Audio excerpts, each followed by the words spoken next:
And then without further ado, I'm going to go ahead and get Mr. Bill Eigel up here, I guess Senator Bill Eigel up here. So if you want to start making your way up here while I give you a quick introduction. So Bill is currently the Missouri State Senator for the 23rd District and a candidate for Missouri Governor. He is an Air Force veteran. He was a captain, correct? And he's a small business owner out of the St. Charles area where he has served in the Senate since 2017. He served on a number of committees in Senate, including the Senate General Laws Committee, where he chaired from 2019 to 2022, and the Seniors, Families, Veterans, and Military Affairs Committee, where he is currently the chair.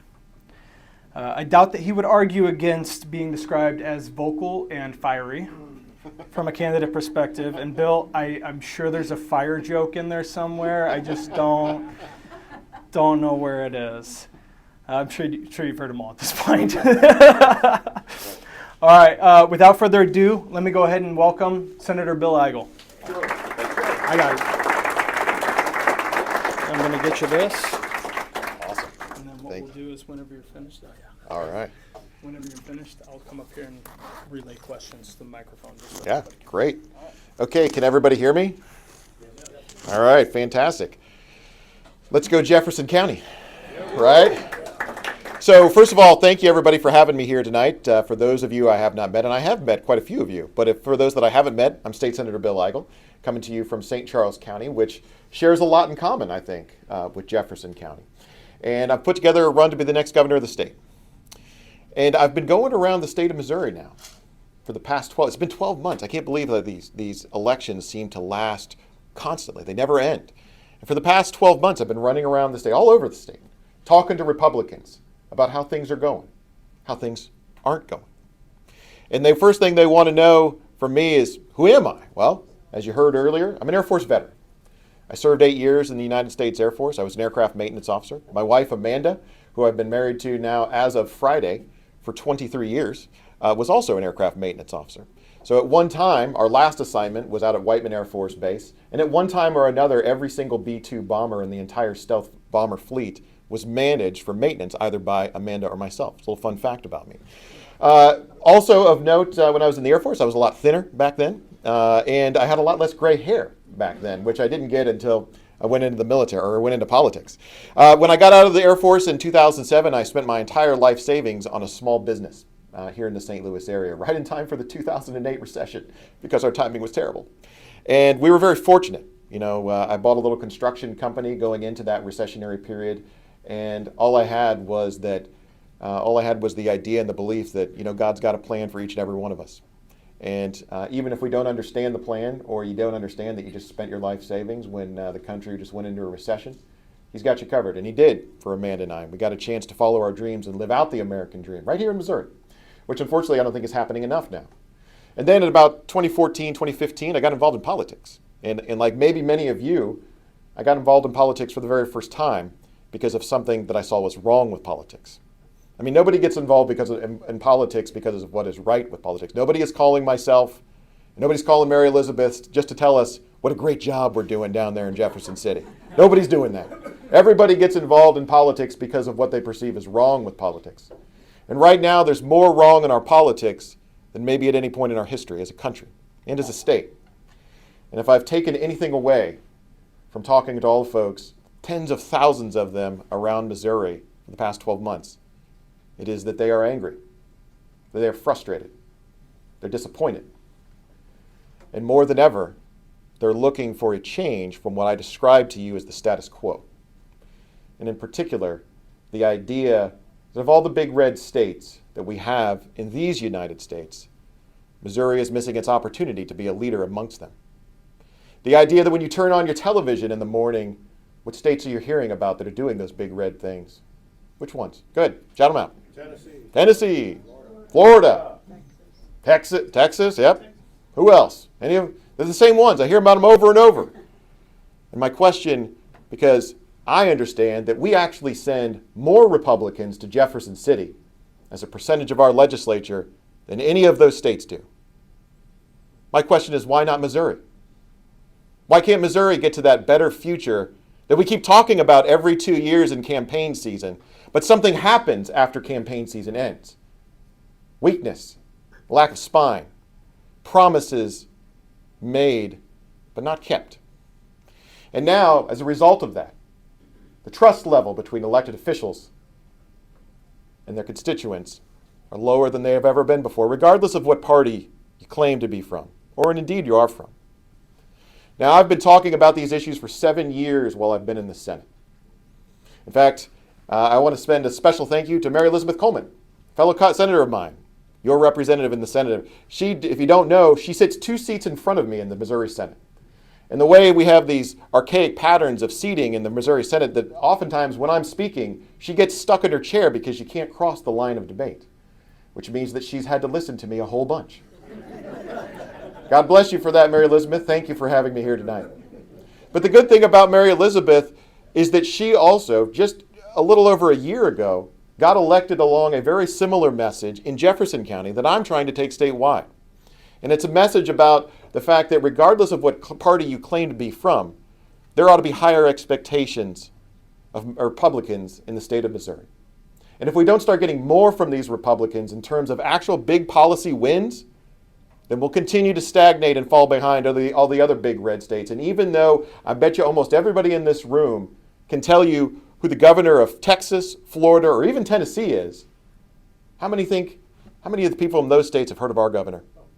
How many people in those states have turned on their TV and said, hey, look at all the great things that Missouri's doing? That's where we ought to be. And so I'm talking about a Missouri that we're trying to get to, a Missouri that I believe in, and that I know that the only thing is keeping us from that Missouri are the weakness of politicians in Jefferson City. And when I first got to office, I thought that we would be fighting the Democrats down in Jefferson City. I thought that we would be pushing back against a party that has a national brand that is so bad that they probably will never win another statewide election in this state for a generation. But that isn't the case. Unfortunately, almost every one of the struggles I've had have been against Republicans to do Republican things. And as I go around this state, I'm seeing the results in elections, municipal elections, state level elections, and meetings just like this, where folks are so tired of a status quo that is now just benefiting the powerful few in Jefferson City, that they're ready for what I'm describing as a reckoning in 2024. For Jefferson City, yes, and for America in Washington, D.C. as well. And what does that Missouri look like? Well, there's 3 different types of states in America right now. First type of state, you're probably familiar with. Big blue states that do big blue ideas. What's a state like that? California, right? We all knew it. Illinois, New York, right? Look at what they're doing in big blue states that have big blue ideas. They're telling people that they can't turn their ovens on after 4 p.m. because they can't manage their electric grid because they've allowed climate change policies to gain control. Look what's happening at the southern border as a result of blue policies, and the northern border. Look at the migration loss as crime takes over our urban areas in states like New York, Illinois, and New Jersey. Well, here's the good news. Missouri's already decided that they don't want to be a big blue state doing big blue things. We want to be the second kind of state. Big red state doing big red ideas. As I mentioned, we already talked about a few of those states. Look at the state of Texas. How many of you here are happy with your property tax bills that seem to go up 20 to 30% every single year? Well, down in Texas, they just passed the largest property tax cut in the history of that state and in the history of the country, actually. And they did it with less Republicans than what we have. And yet you don't see any of our phones ringing for Governor Parson to call us into a special session so that we can deliver the same policy wins here. In fact, government spending has more than doubled in the past 13 years. You don't hear that often in Republican primary discussions, do you? And while we have been growing government to that level, we haven't been doing the things that you've been desperate for us to do. Get rid of the income tax. Get rid of personal property tax. Limit and destroy the growth of regular property taxes. Because we've been spending your money on things that don't make a difference in the trajectory of this state. And so when I talk about a reckoning, I'm talking about stopping the grift in Jefferson City and putting an advocate for the people in charge of this state. And then there's, if we don't do that, we're in danger of becoming the third type of state, a big red state that does big blue ideas. How many of you here believe that our party is fractured in this state right now? How many? Many of you, almost all of you. You know why our party's fractured right now? Because our statewide leadership is calling on us to do non-Republican things. When you call on Republicans to raise the gas tax, it's not a Republican thing. And it'll fracture the party because there's guys like me and a lot of patriots like you that didn't sign up for that. When you expand the size and scope of government so much that you've grown government by 150% just in the past 10 years of having a supermajority, you fracture the party because there's guys like me and there's folks like you that didn't sign up for that. When you expand Medicaid,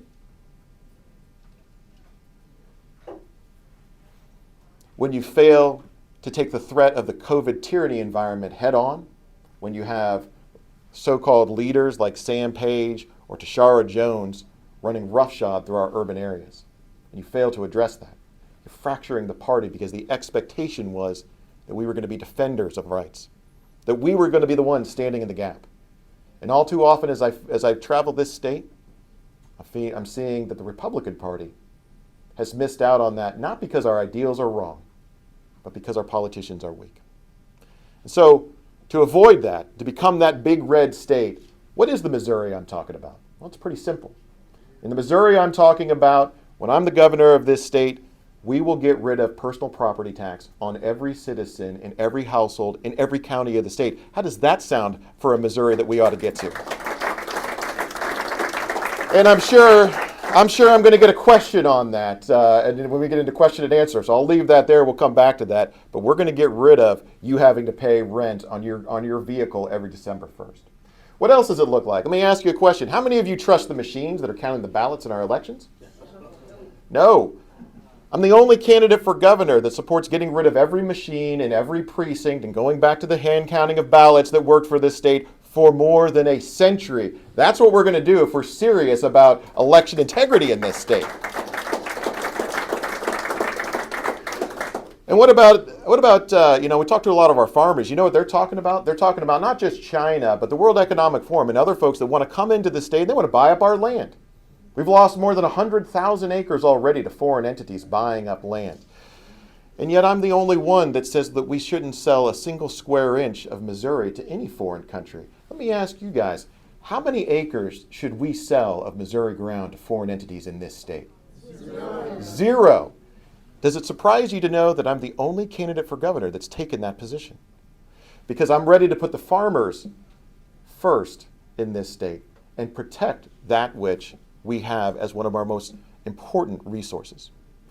So this is a Missouri, of course, when I came out a year ago and I said, hey, I'm going to think about running for office, what you know about me is you get to know me a little bit better.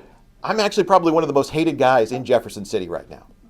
And the reason, more than any other, that I'm so hated is because when I got into office, I turned out to be the exact guy that I promised to be in campaign season. And the swamp, the status quo, doesn't like that. It doesn't like folks that rub against the grain or refuse to assimilate into the crowd, that are willing to be outspoken, even when it makes them incredibly unpopular down in Jefferson City. But I think that that's exactly what this state needs in 2024.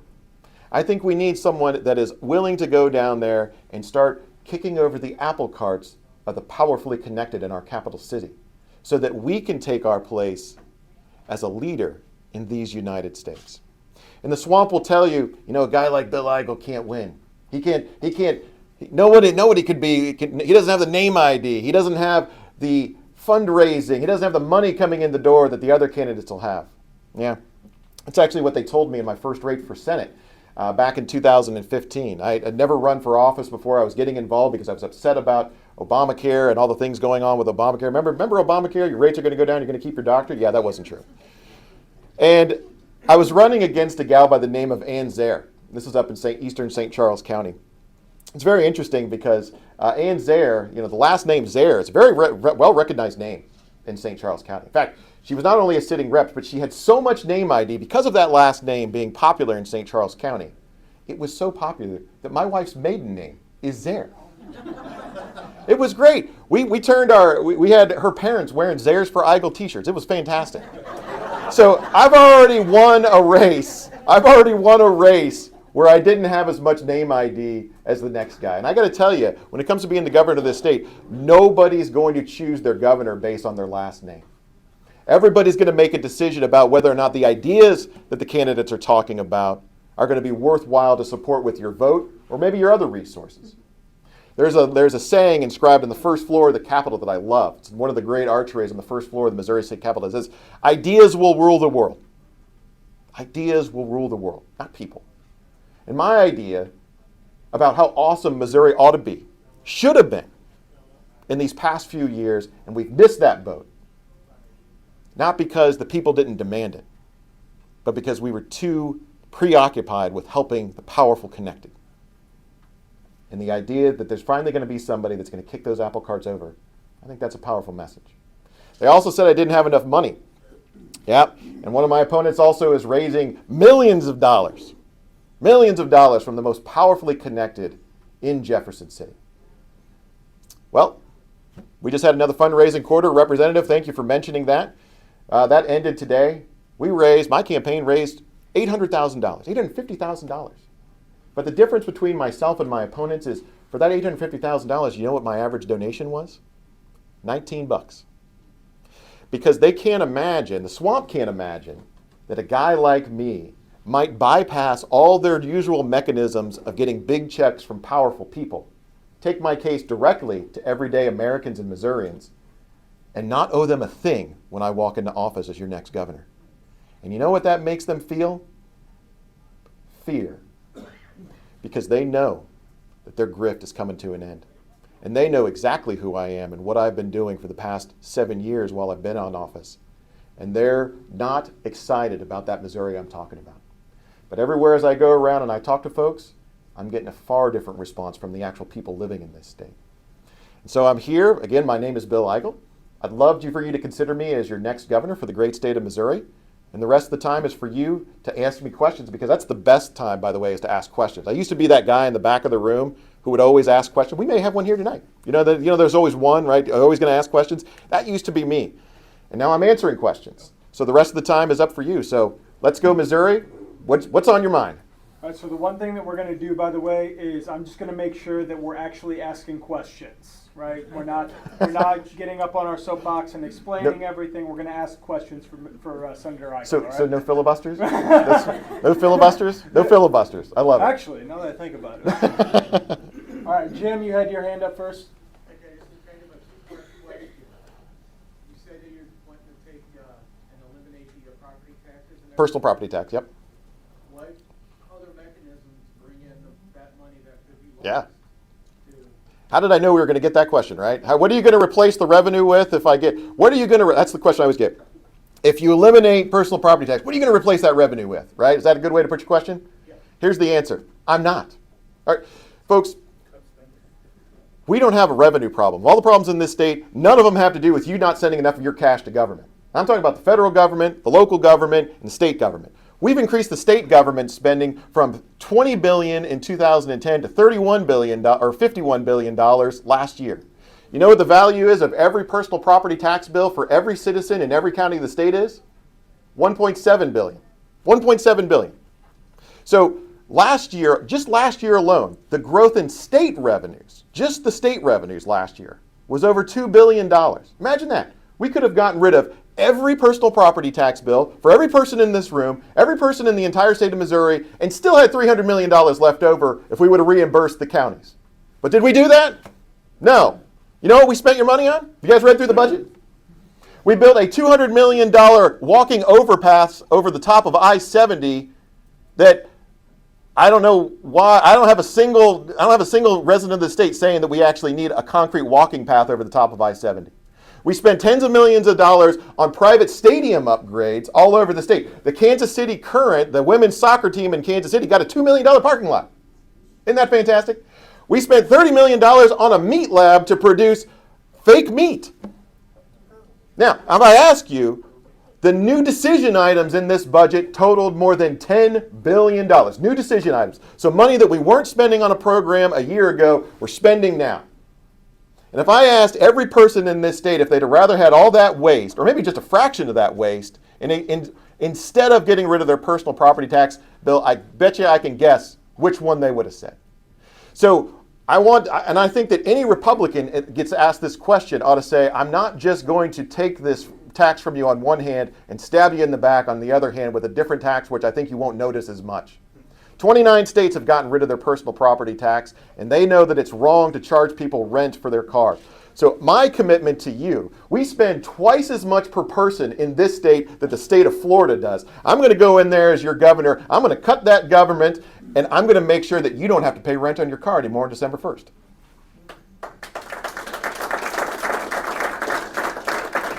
Sorry, that was a little bit of a filibuster there. Sorry about that. You said you had a two-part question? Two-part question. The state of Missouri's education is near the bottom of the country. Yeah. What do you propose to help not only bring it up from that to past half, but up to the top 10%? Yeah, great question. So I think that the education equation is two things. One, I'm an advocate of school choice. So for every year that I've been in the Missouri State Senate, I've actually sponsored the legislation to expand charter school access all over the state. I've been a supporter of ESAs. I'm a supporter of voucher programs. If you look at one of the biggest problems we have in education, it's not that we don't have enough government, it's that the parents don't have enough influence and control in the system. And we really should we be surprised by that? I mean, if you have your child and you're not happy with the traditional public school and you can withdraw your child but not your dollars, where's the accountability? I mean, in a way, we are almost incentivizing schools to not take care of kids because we're not going to hold them accountable for the dollars that they are spending. And look at those results. Less than a third of our children can read and write at math, or can read and write and do math at grade level right now. Less than a third of our kids. That's down from 50% from before the COVID environment. So while we weren't protecting businesses from being shut down and we weren't protecting children from having to wear a mask 8 hours a day during the COVID environment, those were Republicans that were failing to do those things in Jefferson City. Not all Republicans, but the ones that had the most influence. We were setting up an educational environment that was making things worse. So the first part of that equation is supporting school choice and empowerment of parents. The second part of that equation is getting rid of the Department of Elementary and Secondary Education. You want to know what one of the worst bureaucracies are that we have in Jefferson City is? It's DESE. DESE used to be an office of 6 individuals whose only job was to write checks to local school boards. Today, there's more than 2,000 people that work for that department, and they serve as an oversight board, shoving DEI and CRT that they're getting from the federal government and shoving it down as mandates on our local school boards. Well, the good news is we're seeing more folks get involved in electing the school boards than we've ever seen before. I know that 2 of the biggest school boards over in St. Charles County, we've actually flipped from the traditional status quo candidate and type individual that's filling those positions to actual parents that got angry about what was happening in the COVID environment are now taking control. And in 2024, we're going to have a governor in that office that's going to reform DESE. And by the way, let me be clear, when I talk about reforming DESE, I'm talking about taking away the money. When was the last time we had a governor willing to do that? I'm going to be that guy.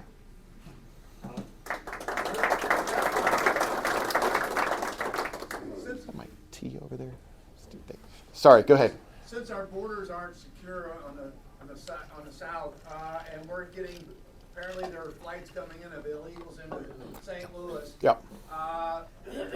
And our current governor doesn't stop it. Will you put an end to it since there's a law that says we can arrest the pilots and bus drivers and throw them in jail? Yeah, darn right. In fact, I don't know if you guys remember this, but in 2020, it was our governor that said we were going to start taking refugees. You guys remember that from Syria?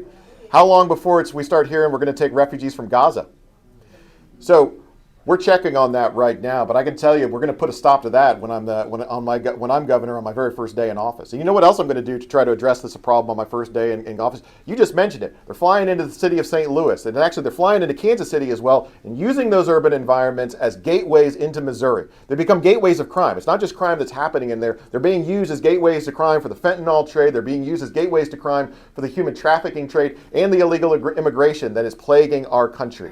You know what I'm going to do? My first day as office, I'm going to triple the highway patrol presence on every one of the highways leading into and out of Kansas City and St. Louis, and we're going to start actually arresting these people. You know where I got that idea? We actually did this. Not Texas. Somebody said Texas. Not Texas. We actually were doing it for the first few months of 2017 when then Governor Eric Greitens started increasing the highway patrols. We were arresting thousands of criminals and illegal activities along our highways that were being used as the conduit to get out to the areas. And when he went supernova, and he did, we lost track of that. And we got in office a guy, Mike Parson, who, it breaks my heart to say it because I supported him for re-election. But you remember those big budgets I was telling you about? Well, guess what? He doesn't get conservative votes in the Missouri Senate on those big budgets. And when you can't get the conservative votes in the Senate on a policy, who do you got to get the votes from? The Democrats. And when you can't be tough on the city of St. Louis for crime and other issues if you need their support of those Democrats to pass bloated spending bills in Jefferson City. The first day that I'm the governor of this state, all of that is coming to an end. And they hate me so much because they know in Jefferson City, I'm the guy that's going to put a stop to it. So, I think we can be far more aggressive about using our law enforcement to shut down the conduits of criminal activity coming out of, and all those three are part of it. But I also think that, there's a lot of other things that the city of St. Louis is doing wrong. You guys have seen it every day. I see it every day from where I'm over there in St. Charles. You want to know how you get the attention of these bad actors in St. Louis City? Let me ask you a different question. You know how much money in that $51 billion budget is going into St. Louis and Kansas City? A lot. And the governor of this state is empowered by our Constitution to not only be a line item veto authority, but also a withhold authority. When I'm the governor of this state, there's going to be a new sheriff in town that's not going to tolerate Tashara Jones gun grabbing and not putting criminals in jail. And they're going to call me every name in the book. I know because they already do it, right? And you know what? I don't care. I'm going to tell you a quick story about calling me names. That sounds weird. A couple of weeks ago, I was at a fundraiser out in St. Charles County, Republican Cup for St. Charles County, very similar to a group like this, right? We were having a bonfire. I mean, I asked people ask me how the campaign's going, and I say, well, things are really on fire. Y'all know where I'm going. I was going through, we were about halfway through, and one of the organizers came up to me and said, hey, we're going to raffle off an AR-15 and a couple flamethrowers. And I said, a couple what? And they said, a couple flamethrowers. And we thought we'd demonstrate the flamethrowers on this pile of boxes over here. Senator, would you like to demonstrate? Now listen, any red-blooded American male that gets asked that question, the answer is yes. All right, it's yes. And my answer was yes. You should have seen these things. I've never seen it. They had like digital displays of how much fuel you had on them. And if you've seen the video, many of us have, I mean, they shoot a stream of flame out for like 20 feet. So I was tickled. I was happy to be there. So I said, sure, I'll do it. Well, the Democrats, of course, they got a hold of that and determined that, those aren't cardboard boxes. Those are books. These guys are burning books. And it went around the world. The book burners in St. Charles County, right? Book burners. I woke up the following Monday morning with a long line of interview requests by all the local papers saying, were you burning books? And after getting 30 million views of these videos on Twitter, I haven't gotten 30 million of anything in my life. I said to the folks asking, I said, no books were harmed in the making of that video. And the truth never mattered to all the Democrats and all the folks that hate me, that want to call me names, and were so excited that they thought they had an opportunity to attack me. Because the truth never mattered to those folks. And you got to understand, in our society, we're dealing with a faction of our population that doesn't care about the truth. That's the leftists that are putting all this trash into our schools and all in our libraries. And of course the truth doesn't matter to them. These are the same people that think men can get pregnant. And when I said that online, and then I said, and by the way, there weren't any books harmed in this little bonfire that we have. However, if the only thing standing between the children of this state and vulgar pornographic material that's getting into our libraries and schools was having a bonfire on the governor's mansion lawn, you bet I'd do it. And they saw that as another reason to attack me. And on the Kansas City Star, there was a headline that says, candidate for governor threatens to burn books. Well, folks, I'm going to tell you what. When I'm the governor of this state, I'm going to work hard to make sure that kind of junk doesn't get into the hands of your kids. I'm going to make sure your public dollars aren't being used to buy that material in the first place that should go into those public institutions. And if I have to burn, bulldoze, or launch that crap into space before I let it get into the hands of your kids, you can bet I'm going to do that. That's my commitment to you. All the way in the back, you had your hand up, Rich. All the way in the back. You've already touched on the border issue, but one thing a lot of people ignore is that hundreds of thousands of people come across there are military-age men from adversarial countries. Yeah. Yet Missouri is sending entire National Guard units to the Middle East for a year tour, and not having the resources then they need to protect the state. That's right. Which would be your That's responsibility. exactly right. Thoughts on that? Yeah. So let me rephrase that a little bit. Given that we've allowed our National Guard units to be used overseas, far from the borders of Missouri, what would I do as governor to protect the integrity and sovereignty, physical sovereignty of the state? Is that a good way to put it? Well, up until a couple years ago, in addition to the National Guard units that we have in the state of Missouri, we also had a state militia, the State Defense Force. It was actually a force of about 3,500 to 4,000 volunteers who were former military or former civil servants that volunteered their time to the state and actually supplemented the activities of the National Guard. Of course, the difference between a National Guard and a State Defense Force militia is that the State Defense Force, one, it doesn't cost the state hardly anything relative to other costs in order to have that volunteer force, but they can't be nationalized, which means that if we ever had a crisis and we didn't have access to our National Guard in this state, if we don't have a State Defense Force, who are we going to call on? Well, guess what? Unfortunately, you may not know this, about 4 years ago, funding and administration of the State Defense Force was stopped in the state of Missouri. So what would I do as the governor of the state? One of the first things I'd do as the governor of the state would be to reinstitute a State Defense Force in the state of Missouri. In fact, there are states in the union that have state defense forces of 15 to 20,000 individuals in size and scope. And they bring a variety, everything from the medical career field to civil engineering, you name it. These are volunteers of actual patriots in the state. They're just volunteering their time. And for relatively little cost, maybe the cost of just getting them a uniform, we can have a ready volunteer force prepared to respond in the event of a crisis where we may or may not have access to the National Guard. So I would also tell you that anything I can do as the governor of this state to ensure our National Guard isn't being used for places that are far from our borders, that are out of step with what we need them to be doing, I'm going to push back against. But of course, as you understand, my role is limited there as governor. But there's no excuse. I'm the only one that I am the chairman of the Veterans Committee, so maybe I've just had more exposure to this, but I'm the only one of the governor candidates that's talking about something like this. I think that we are on a path right now where Washington, D.C. is already broke. They just don't know it yet. They're already out of money. They just haven't realized it yet. And when they realize it, or maybe when the other countries around the world realize it, and we lose 50% of our budget overnight in Jefferson City, we're going to have to make choices in crisis that I've been calling on that legislature to make before we get to the crisis for 7 years. That's why when I started thinking about running for governor, I knew up front that the only other people interested in this position weren't going to do anything but extend the status quo that has put all of our people in a very vulnerable spot. The National Guard, the State Defense Force. Can anybody here answer me the only other state that gets more of their federal government or more of their budget from the federal government than Missouri? None of you can answer that because there is no one. We are the most dependent state in the union on the federal government to pay our bills. And what should make you all angry about this is it wasn't Democrats that did that. It was the people that said they would do something else in campaign season. That's what I'm going to change. We're going to do John and then Joel. Yeah. John. Hi, Senator. A couple questions.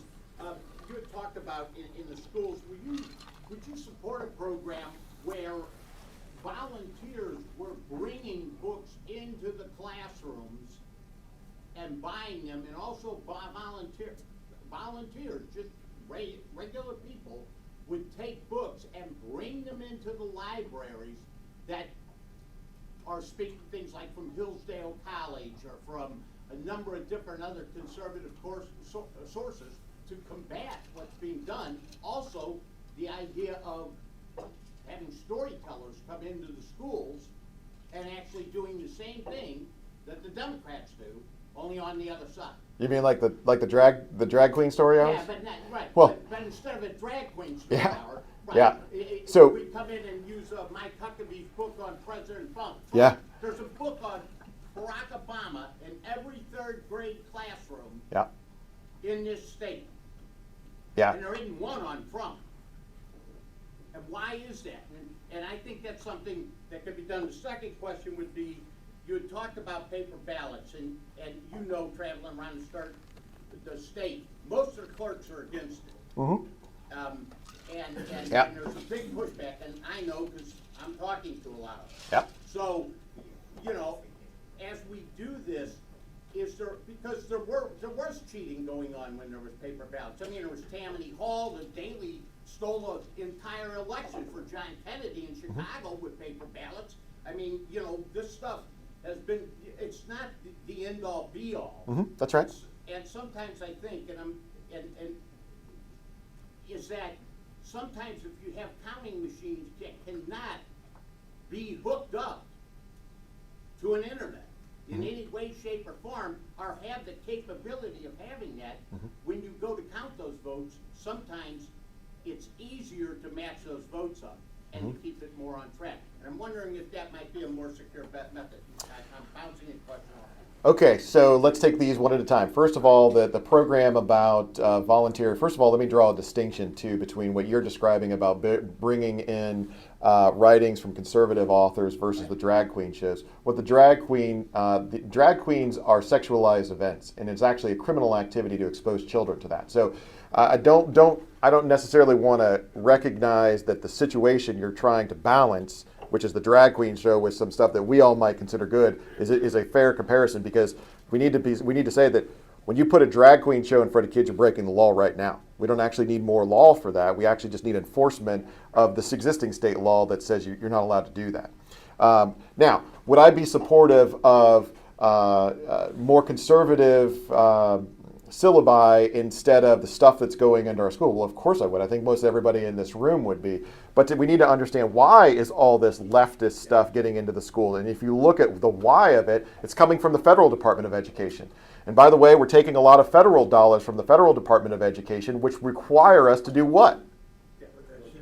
Accept what they want us to teach, which gets passed down through the Department of Elementary and Secondary Education, and then is pushed down on the local school boards as another mandate, rule, or requirement that they're saying, well, the legislature took the money, therefore this is something that we have to do.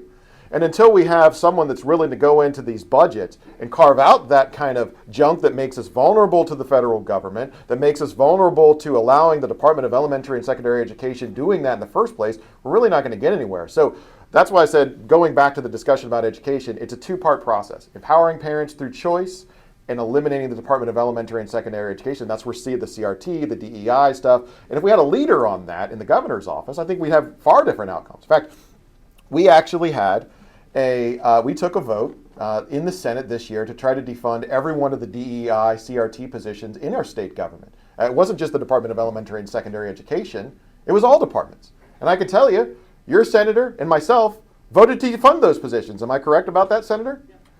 Every one of those positions. But you know what? It was put back into the budget, funding for every one of those DEI positions, because 9 Republican senators voted to keep it in. So that's where we got to start. That's why there's so much disappointment around the country. How many senators voted for the budget too? About 9 Republicans? I think it was more than that. I think it was more than that, and it depended by the bill. I can tell you, I was the only Republican that voted against every one of the budget bills. I do know that. Yeah, I voted for the police. Oh, the others I the- didn't vote for, and the debt. The debt. Yeah, actually, that's. Let me. Yeah, let me take that back. I voted for the debt bill, which the only thing's in there to pay the debt. That's House Bill 1. I think everybody voted for that one. I don't remember. I think so. I didn't know if you were talking about it. So yeah, there are some differences there. All right. Well, I'm sorry. What was your second question? Real quick.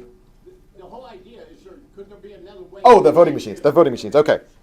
Oh, the voting machines. So first of all, I concur with you that simply going to the hand counting of ballots is not going to guarantee that we'll get rid of every instance of cheating anywhere in our elections. It's never what it's been about. I think what the machines provide as an opportunity or a vulnerability is that these standardized systems can be used to affect so many more votes if something untoward or something vulnerable does happen.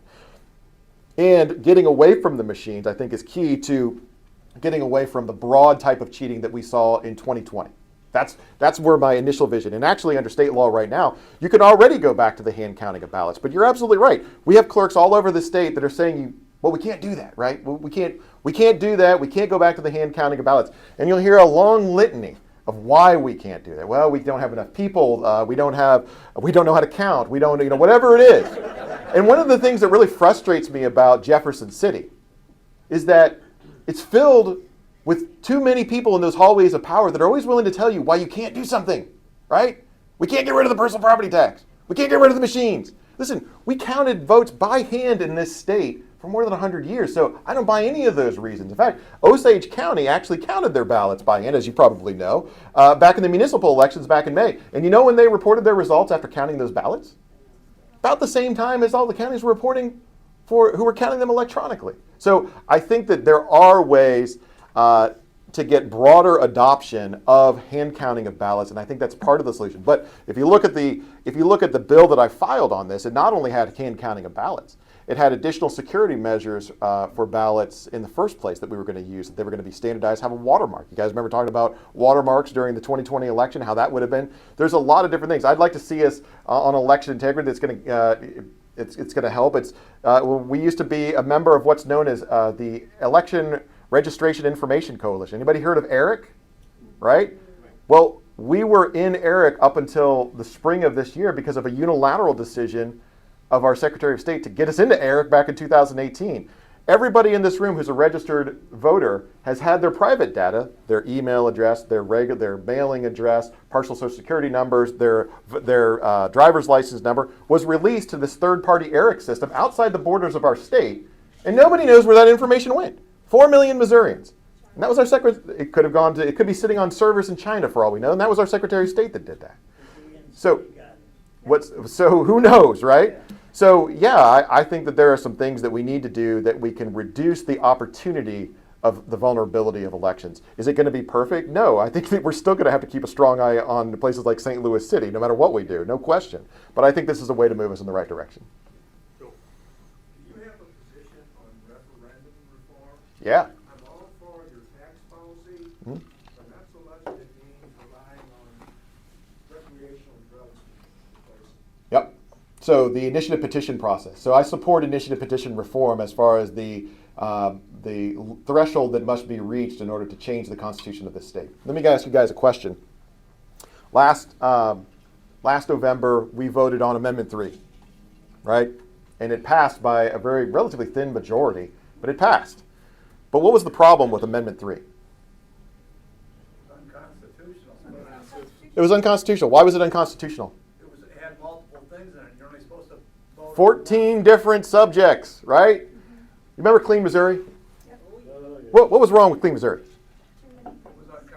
It was unconstitutional. And why was it unconstitutional? Had multiple things. Had multiple subjects. That one had 8 different inherent subjects. Remember the Prop D, the gas tax?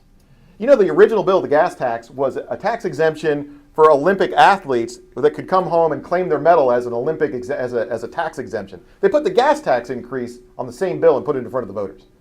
You know why initiative petition, I'll get to how I would change it in a second, but you know why initiative petition reform is a problem in the state right now? Because we weren't having this problem 10 years ago. It's that, unfortunately, when all of these things that were unconstitutional in the first place, instead of being rejected from the ballot, as is authorized under section 116.120 of our state code by the Secretary of State, what did our Secretary of State do? He did nothing.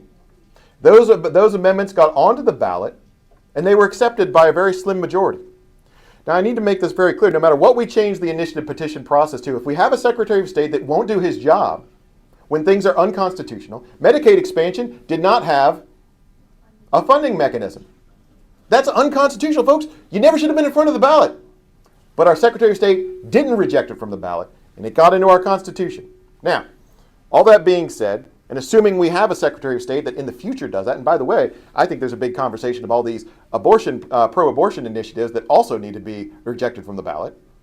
But assuming we have a Secretary of State that does that, I still think we need to change the initiative petition process. I'm a proponent of what's known as a concurrent majority, where in addition to the basic simple majority of 50+1% by the voters, I think we should also add a second requirement that a majority of the state House districts must approve an initiative petition. That means that of the 163 House districts, 82 of them must have a 50% more plus vote. What you would do in that case is you would require a far broader coalition of Missouri voters instead of just St. Louis and Kansas City, and would require us to change. In order for us to change our Constitution, we would have to have a policy that has the consensus that bridges the greatest divide in our state right now, which is likely the rural versus urban divide. And if you have folks on both sides of that particular political divide that are supporting an issue, then that's probably something that we could use to change our Constitution. But that's not what we have right now. So I think that as it relates to initiative petition reform, I'm going to make a prediction for you. My prediction is that the Missouri Senate is going to be a leader on this issue early in the session come January, because I think the people of the state gave Republicans such negative feedback that wasn't brought up last year and done last year. It'll be one of the first things that Republicans do this year. And I bet you the first thing you're going to see out of the Senate is going to be initiative petition reform, and that's good. But I want to say again that no matter what we pass, no matter what's put in the Constitution, we need individuals that are willing to protect the Constitution that they swore to defend. And unfortunately, in this case, that's just not what happened. Hey, so, Sorry. No, you're fine. Sorry. So I come from a communist territory that you may know as California originally. And over there, we have a lot of international companies. We have a lot of Chinese nationals and Chinese companies. We have BlackRock. Everything from the World Economic Forum, you can imagine they're buying land like you mentioned. Yeah. So my question is, not only will you block it, I know you've mentioned that, and a few other people have talked about finding ways to do it. What will you do with the land that's already purchased? Is there anything we can great do to question. send it back so then I can buy Yeah. it from you? All right. And All I have right. a second part too. So, okay.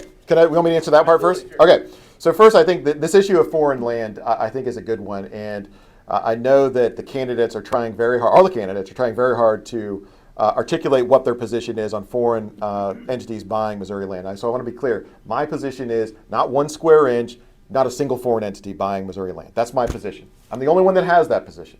The other two candidates in this race are talking about, well, let's go ahead and maybe let's ban China from buying any land, and maybe 1 or 2 other countries, but the rest of the countries are okay. And there's different varying degrees of 135,000 or 270,000 acres that they're willing to allow those other countries to buy. But the reality is, how many of you believe that we should sell our food supply to control of another country or another foreign entity? Hardly anyone. And so, because I've been so out front on this issue, I think that my opponents have really had to try to tread water as they try to further clarify their positions. But my perspective on this is not 1 square inch, no other foreign entities or countries. Now, your question, I think, is a fantastic one, and it's a question that we're about to start having answered just in a couple weeks, which is, hey, over 100,000 acres have already been sold to overseas, right? In fact, China bought 42,000 acres of northwest Missouri ground in 2013 after the Senate voted to allow 270,000 acres to be sold overseas in the first place. And by the way, there was somebody who's running for governor who was a state senator at the time and voted for that bill. Just keep that in the back of your brain. But what are we going to do about all this land? Here's what we're going to do. We want it back. And I want to be clear, because in the coming weeks, I'm going to unveil a constitutional amendment that's going to ask the voters of this state for approve a path for Missouri to gain back control of any land that was purchased by a foreign entity. What do I think that we should do? I'll give you the basic details of it. With a positive vote of the people of this state, a 24-month period will be granted to any foreign owner of any ground in the state of Missouri, and they will be given 24 months to divest themselves of ownership of that ground. And if not, they're going to be subject to fees or fines under the Constitution of this state that disincentivizes them from continuing to own land in this state. So not only do we need to stop selling our land, stop the sale of land of Missouri to other foreign entities, get the land that we've lost back. I am the only one that has that policy position, and not to leave it as too much of a tease, but you'll be seeing more about that real soon. That's awesome. So my second question is, the left is very good at talking to people in cities and talking to the poor, because they've made them believe that they care about them and their economic position that they're in. So my question is, what are some of your economic development plans for not only low-income rural folks, but also the inner city? Yeah, less taxes. So the key here doesn't have to be difficult. It doesn't have to be complicated. The things that I'm talking about, which are good for us folks here in the suburbs, are good for folks in the rural areas, and they're good for folks in the cities. And that is less taxes. I mean, when a working or middle income class household has to pay $300 to maintain ownership of their vehicle on December 1st, it's a huge burden. That's a huge burden. When we want people to go to work in this state, but we're punishing them for every dollar that they earn with an income tax that other states don't have, then when people consider moving to Missouri or moving to Texas, where do you think they're going to go? And when I was running my small business a long time ago when I had no gray hair, I used to have a saying when I was running. It was a little construction company. I used to have a saying when I ran it, and it was that with sales, everything else can be fixed. If you're running a small business and you have a service or a product that people want to buy, they're willing to separate from their hard-earned dollars in order to obtain it, most everything else in your business can be fixed, right? There's no production problem at that point, generally speaking, that can prevent you from having a successful business. Well, in geopolitics, a little bit different. I've modified that. In geopolitics, I say that with population growth, everything else can be fixed. If people are coming to your area and they're bringing their ingenuity, their innovation, their investment, they're willing to risk raising their children in your area and risking their capital in your area because of the way you're doing things versus somewhere else. Everything else can be fixed. The biggest problem in St. Louis City right now is what? People are leaving. And when they leave, they take with them the economic opportunity that's a part of the Missouri that I'm talking about trying to get us to. And look at the places that are benefiting in the short term as people leave St. Louis, right? We're in one right now. Jefferson County is benefiting from that. St. Charles County, where I'm from, is benefiting in the short term from the loss of population in St. Louis. But what happens when there's no one left in St. Louis City? Where are we going to get growth? They're not coming here because they're going to Texas and they're going to Tennessee and they're going to Florida. And when they go to those areas, Missouri is falling behind. We have one of the slowest rates of growth overall anywhere in the country, even though we have a bright red state that has more Republicans than any of those other big red states. And that's why people are angry. Because they know instinctually that there's something wrong, that we should be getting better results. But when they don't see it and they hear about whether it's the chicken plants from Tyson moving, closing their plants here in the state of Missouri, or it's another big company moving somewhere else, they're wondering, what is Missouri doing? You know what Missouri's doing? They're bribing the biggest companies among us with your tax dollars trying to get them to come here. How many of you heard about the $70 billion that Boeing wants now on the taxpayer dime from Jefferson City? Let me tell you something, guys. Boeing doesn't deserve 1 red cent that every one of you doesn't deserve. And because we have spent so much time pandering to the big corporate special interests in Jefferson City, and I know because a couple years ago it was $100 million for the Wentzville GM plant out in St. Charles where I'm from. I filibustered that bill. And I filibustered it because nobody deserves rights that somebody else isn't getting. And we're going to we do more of that type of economic development is the term. I know that's not how you use it, but that's what it's called, these incentive programs. We do more of that type of bad policy per person than any other state in the union. And look where it's gotten us. That's not driving growth. That's not convincing people to move here. We're getting left behind. We're stagnating. And if we don't turn this around by kicking out the status quo that put us on that course 20 years ago, then things aren't going to get better, whether it's St. Louis City, whether it's here in Jefferson County or St. Charles where I'm from, or it's in our rural areas. Missouri's going to be falling behind. I got 2 kids. I want them to find opportunity in this state. And God willing, if I ever have grandchildren, I want to raise them here in this state. And if you like the sound of that, let's go, Missouri.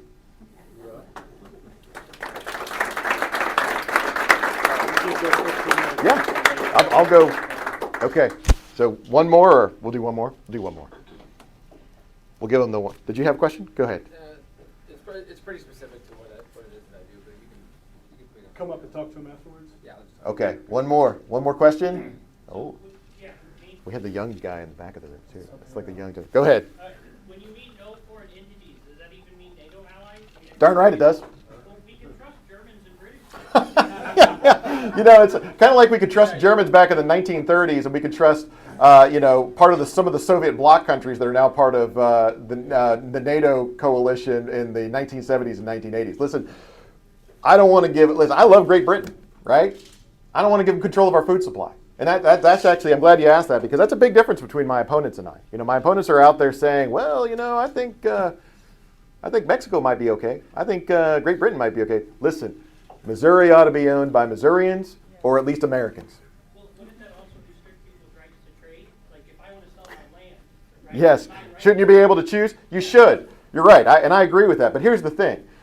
The liberty doesn't mean an absence of protections, right? Liberty, part of all of our liberty is based on the idea that the state and the country is sovereign as well. We give up our individual rights to do certain things for the benefit of the country. And I think control of our food supply through ownership of the land is one of those things that's a national security issue. And I mean, liberty doesn't mean you have no controls, right? Liberty doesn't, it's the same, I hear, I'll give you another example of, I hear, well, you know, if a business requires an employee to get a vaccine, well, shouldn't they be allowed to require that company to force their employees to get the vaccine? No, no. You don't, businesses can't require people to rob banks, right?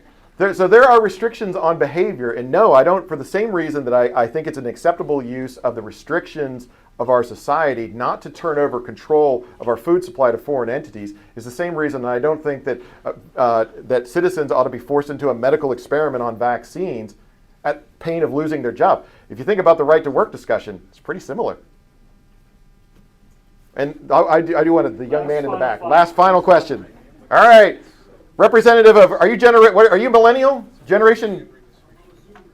You're a Zoomer. I love it. All right.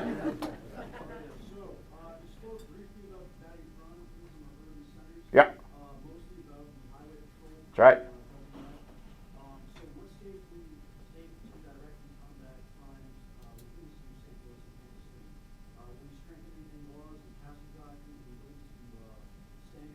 Yes.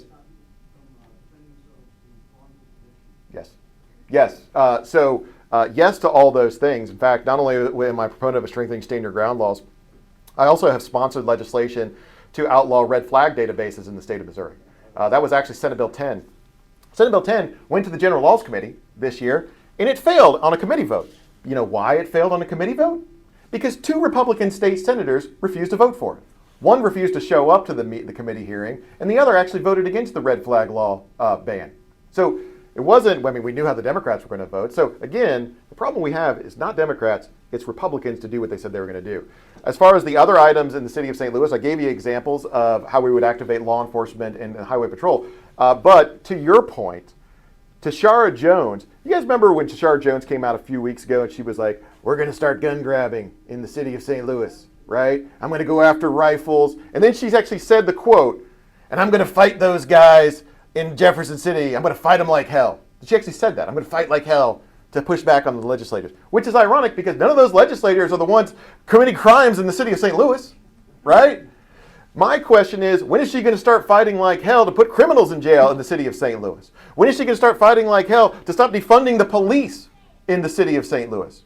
And more importantly, when are Republicans in Jefferson City going to stop tolerating it? When are Republicans going to say to Tashara Jones, if you don't protect the rights of your citizens and you try to gun grab, which is against state law, then all those projects that the people of this state are funding in your era are going to come to a quick end. Because if you can't defend people's rights, maybe we shouldn't pay for your boondoggle projects. Imagine if we had that person in the governor's mansion. I'm going to be that guy. All right. I think we got to cut it off here. Sorry. Thank you, everybody. Appreciate it so much. Have a great night.